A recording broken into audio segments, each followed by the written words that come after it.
I'm live. Hi, everybody. Everybody meaning whoever tunes in later, because I know nobody's there right now, as far as I can tell. Doesn't look like it. Yeah, nobody's here. I got the place to myself. I can do whatever I want.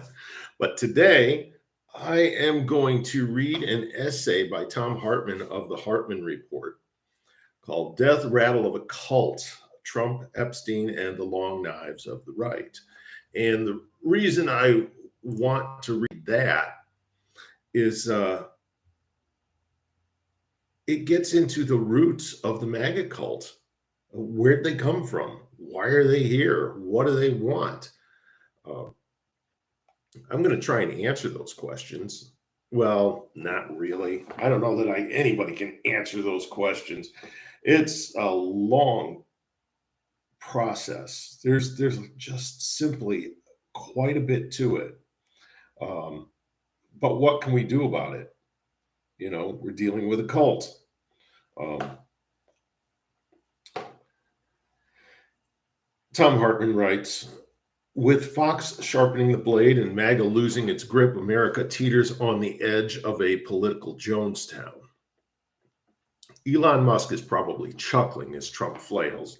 Today's firestorm around the Epstein documents arguably started when he tweeted that Trump was in the files, which has led to some significant changes in the Trump media, politics, deep state landscape that it's important to review. They include questions about the future of Trump, his cult followers, a possible power struggle between Trump and Murdoch, and J.D. Vance's presidential ambitions. To begin, if you want everything around the Epstein furor to make sense, all you have to do is understand that Donald Trump has been leading a cult. I'm going to step out of the essay right here and say, yeah, I totally agree with that. It's pretty obvious. MAGA is a cult. That's what I was trying to say yesterday, is somehow, some way, they fell for it. They drank the Kool-Aid. And back to the essay, like Jim Jones did, like Charles Manson did, like Rajneesh did here in Oregon. Unlike Manson, but more Rajneesh and Jim Jones. However, Trump's cult is a fairly large and pre-existed his appearance on the scene, and that's part of his problem. It's large enough to have it in three kinds of people. The first kind of person is the true believer. They make up most of the Trump cult members, what we call MAGA. They're usually pretty much willing to overlook anything dear leader does, much like the devoted followers of Rajneesh and Jim Jones. And then there are the facilitators. These are cynical people who don't believe the cult leaders' BS, but go along with it and even promote it because it works to their benefit. They are typically parasitic.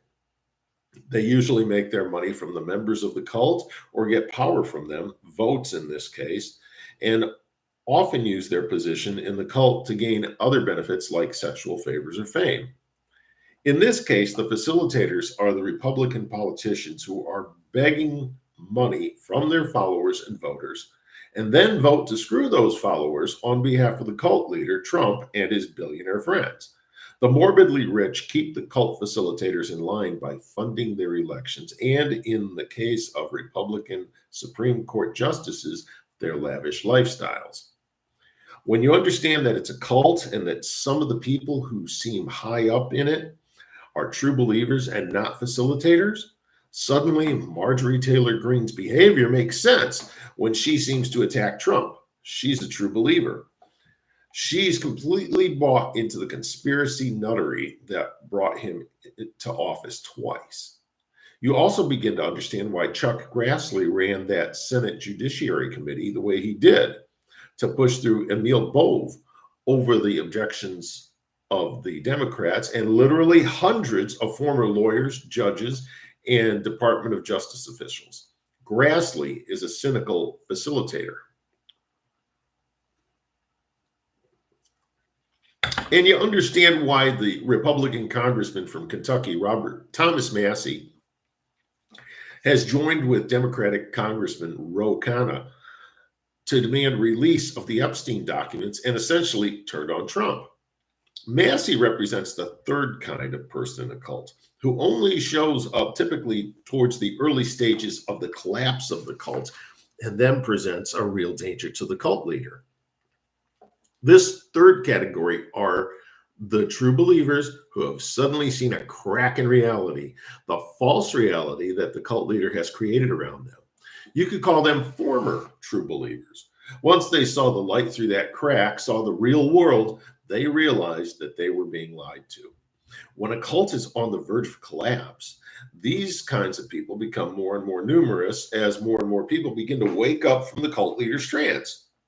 At that point, they turn on the cult leader the way a spurned lover turns on the previous object of their affection. They become angry and vengeful. They demand answers. They want to know how they got sucked in and why. Who did this to me and whose benefit? This is how Donald Trump's world is disintegrating right now. And the danger is that, like Jim Jones, Charles Manson, and Rajneesh, he may destroy a lot of lives when he goes down. He may not kill them like Jim Jones did, although he already arguably killed 500,000 of his cult followers with the malicious, incompetent way he handled COVID. But he will destroy many of the people and institutions around him. This is what narcissists do when they begin to psychologically collapse. As Hartmann noted 2 weeks ago, his late friend Armin Lehman was there when he gave Hitler the information that the war was lost. He stood outside Hitler's door when Hitler shot himself. He wrote a book about it and told Tom that Hitler wanted Germany destroyed by the Allies because the German people, he believed, had let him down. This is narcissistic collapse, which he's written about several times over the past dozen or so years. Donald Trump is almost certainly going to hit this state of mind. He's already close, and many of his true believer followers are in the midst of their own personal narcissistic collapses right now. And that is what makes this a very dangerous moment for America. Suing Rupert Murdoch, for example, was an extraordinarily reckless and dangerous thing for Trump to do. News Corp isn't going to roll over and pay Trump a bribe, in all probability, because he needs them more than they need him. Murdoch, after all, is the guy who created the cult that Trump has come to dominate. They're called Fox News viewers. He created it long before Donald Trump came along. He and Roger Ailes simply let Donald Trump back into it in 2015 because he was good for ratings and thus increased profits. So once Murdoch decided that Donald Trump could benefit his cult and make money for his television network and even lower his taxes, he let Donald Trump believe that he was the leader of the cult. And for many people in that Fox News viewer cult, Trump actually did become the leader. But the real guy who controls the cult is Rupert Murdoch. It's not Donald Trump. Trump is just today's figurehead, sort of like with the Catholic Church. Trump is the Pope right now. But when the Pope goes, he gets replaced. The institution lives on, and you can bet your bottom dollar that the Murdoch family is not going to let the cult that they've built with Fox News, the cult that has made them billions of dollars and given them the power to influence governments on 3 continents, dissolve. They'll jettison Donald Trump long before they'll let go of that kind of power. The way Rupert Murdoch's father, Sir Keith Murdoch, first created this cult back in the 1940s was by feeding the readers of his newspaper in Australia a steady diet of racist outrage, fear, and anger. As historian John C. McManus writes in his definitive book, Fire and Fortitude, the U.S. Army in the Pacific War, 1941 to 1943, as American soldiers began arriving in numbers during the early months of 1942, they were greeted with tremendous enthusiasm by the Australians, many of whom couldn't hide their immense relief at the soothing presence of the GIs. Appreciative crowds gathered at piers and station platforms to greet incoming ships and troop trains. Waving and cheering, they studied the newcomers with great curiosity. End quote. But Sir Keith Murdoch thought he could make a pile of money by turning Australians against Americans. Inflaming nationalistic and xenophobic sentiments would sell newspapers. Goose advertising, make him rich. Thus, as McManus documents, quote, a chain of newspapers owned by Sir Keith Murdoch, father of latter-year media magnate Rupert Murdoch, earned a reputation among the Yanks as relentlessly anti-American. Truth, a particularly brassy Melbourne tabloid, often published lurid tales of GI rapes of innocent Australian girls and seduction of married women. On occasion, Australian soldiers vented their frustration over such tales with violence. Small groups of diggers roamed around some of the cities, beating up any American soldiers whom they saw dating local girls. An American soldier was even shot and killed one morning as he emerged from the house of a married woman, end quote. Eventually, the hate against Americans that Murdoch had stirred up blossomed into full-fledged riots in multiple Australian cities, creating a real problem for the war effort, but boosting Murdoch's newspaper sales and presumably profits into the stratosphere as his papers developed their own cult following in Oz.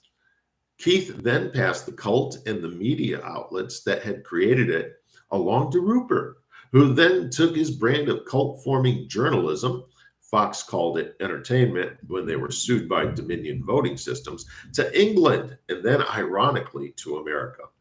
By definition, people who live in a cult live in an unreality, a fictitious world. That's the key to how the cult and its leaders control them. They convince the cult members that they're the only ones who truly understand how the world works, that they have secret knowledge, and that everyone outside the cult is either blind, evil, or both. It's raining. This creates an us versus them narrative so powerful it replaces facts, isolates them from reality, and makes loyalty to the cult and its perceived leader more important than truth itself. People who watch Fox News, for example, believe that what they hear on NPR is liberal propaganda, which is why they support defunding public broadcasting. What they actually hear on public broadcasting, however, it's just the news. It reflects reality, actual reality, but they think it's liberal propaganda because their cult told them so. In much the same way Jim Jones' followers and Charles Manson's followers didn't listen to their friends when they tried to share reality with them or point out how they had been indoctrinated, brainwashed, and lied to, the people in the Fox News cult don't want to listen to reality. They want the comfortable lies and the excuses for hate and outrage that they've wrapped themselves in for years. Murdoch now has to make a tough decision. He's already gotten most of what he needs from Trump, a massive tax break for himself and his family, and deregulation of the broadcast and internet space. So he only needs Trump now because Donald makes for good television. But good television can work two ways for a public official, for or against them. If Trump has sufficiently pissed off Murdoch, or he thinks that Trump's beginning to harm the GOP and thus the cult that the Murdoch family and their well-paid talent largely control, he could give Trump the old heave-ho. So if Trump gets thrown out of the Fox News viewer cult, essentially gets fired as the cult leader, the cult will continue. It would simply lose a very small percentage of its hardcore true believers who'd completely surrender their personalities to Trump, and even those folks are probably retrievable. The problem for Murdoch and other facilitators of the Fox News viewer cult that Trump now leads is who will fill the vacuum that will be created when Trump is gone, whether it's from natural causes or an impeachment or 25th Amendment action that Murdoch and Fox could provoke. Who will continue to defend the interests of the morbidly rich and the monopolistic parts of corporate America and become the next leader of the GOP? J.D. Vance is unlikely to be able to fill Trump's shoes, which has got to be giving Murdoch heartburn. Vance has virtually no hold at all on the Fox News viewer cult that Trump dominates today. He's not beloved by the cult. If anything, they think of him as weak and effeminate. He uses eyeliner. He married a brown-skinned woman and has brown-skinned children. His wife refuses to adopt Christianity. He must be weak is the consensus across much of the white racist base that constitutes the MAGA sphere. Nonetheless, Vance himself apparently thinks he can take over for Donald. He's deluding himself, of course, but he appears to believe it. Just look at how he publicly demanded that Donald Trump's artwork be released by the Wall Street Journal or the FBI. He knows a release of more damaging evidence of Trump's long-term relationship with Epstein and thus, in the minds of the cult followers, participation in the deep state conspiracy that exploits children while it runs the world could inflict incredible damage on Trump and even make Vance president. What man who believes destiny and God want him to become president wouldn't jump at something like that? Remember, J.D. Vance said the following about Donald Trump, quote, "I go back and forth between thinking Trump is a cynical asshole like Nixon or that he's America's Hitler," end quote. Quote, "Trump is a disaster and a bad man, a morally reprehensible human being," end quote. Quote, "Fellow Christians, everyone is watching us when we apologize for this man," end quote. Vance understood the cult even before he cynically pretended he was part of it when he saw Trump was prevailing. Like most other Republican politicians and the billionaires who fund them, he's an exploiter, a cult facilitator. It's extremely unlikely, however, that he'll ever become the leader of the Fox viewer cult. It's unlikely, in fact, that the subset of the Fox cult that is formed around Trump will survive as Trump followers. As John Hobbes famously said, "Men heap together the mistakes of their lives and create a monster they call destiny," end quote. With the Epstein revelations turning into a torrent, that's now the story of Donald John Trump. When Trump is gone, and that day will eventually come, his corner of the Fox News viewer cult will most likely shatter back into hundreds of smaller organizations, many of which will simply be returning to their roots. Proud Boys, 3%ers, anti-abortion freaks, right-wing preachers hustling their congregations, etc. After all, Maureen Dowd points out, Trump has now become the deep state he once decried. He's creating the very FEMA camps that had Republicans and Fox News viewer cult members hysterical when Obama was president. He's developing a masked, anonymous, unaccountable, nationwide secret police force and is compiling massive amounts of intelligence on everyday Americans. Between his spy agencies and data brokers, he has access to anybody's social media posts, emails, and medical and travel records. He's given ICE full and unfettered access to everybody's Medicaid and other government records. If right-wingers keep protesting him or demanding more information about Jeffrey Epstein, they'll be next in his crosshairs, and that could begin the final stage of his participation in the Fox News viewer cult. He's already called them stupid, hysterical, and told them they're dupes for the Democrats, claiming he no longer wants their support. Thus, we stand very close to what may be a true crossroads moment for America. If Trump survives this politically, he'll most likely begin a serious crackdown modeled after the June 1934 Night of the Long Knives, albeit probably less bloody, purging his opposition within his own ranks, much like Putin did a decade ago in Russia and Orban is doing now in Hungary. It'll further damage American democracy and make it much harder for us to recover our previous New Deal and Great Society political and economic systems. If you're wondering what the 1934 Night of the Long Knives was, that was when Hitler ordered a whole bunch of other German guys to get killed, and they were by the Reichstag and the SS, and they became the new Third Reich that night. Just a bunch of murders to gain power and show them who's boss, and it worked. On the other hand, if Trump goes down in flames and Vance, Johnson, Cruz, or somebody equally weak tries to step in and take over the cult, it could spell doom for the GOP for a generation. Wouldn't that be great? So get out the popcorn, but maybe you should also have something a little more defensive than that. Get ready. It's going to be a rough ride, but in all probability, we'll make it through without the kind of damage that Germany or the people of Jonestown suffered. Wish us all luck. We need it. And citizen activism, now more than ever before.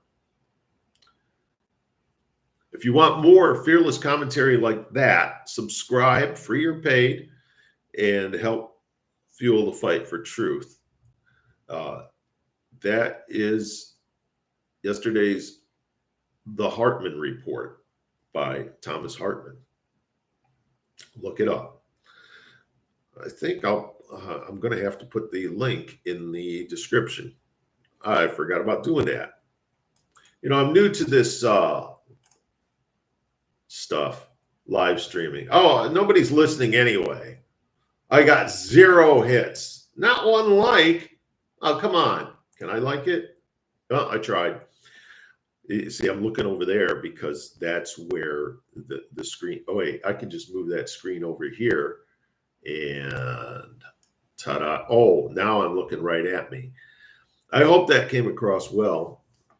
It's just practice, basically, for being able to talk and speak and recite, read.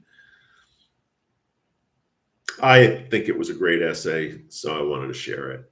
I'm going to end today and say bye-bye and see you later, and probably do something similar tomorrow, and see you at 9:30 in the morning.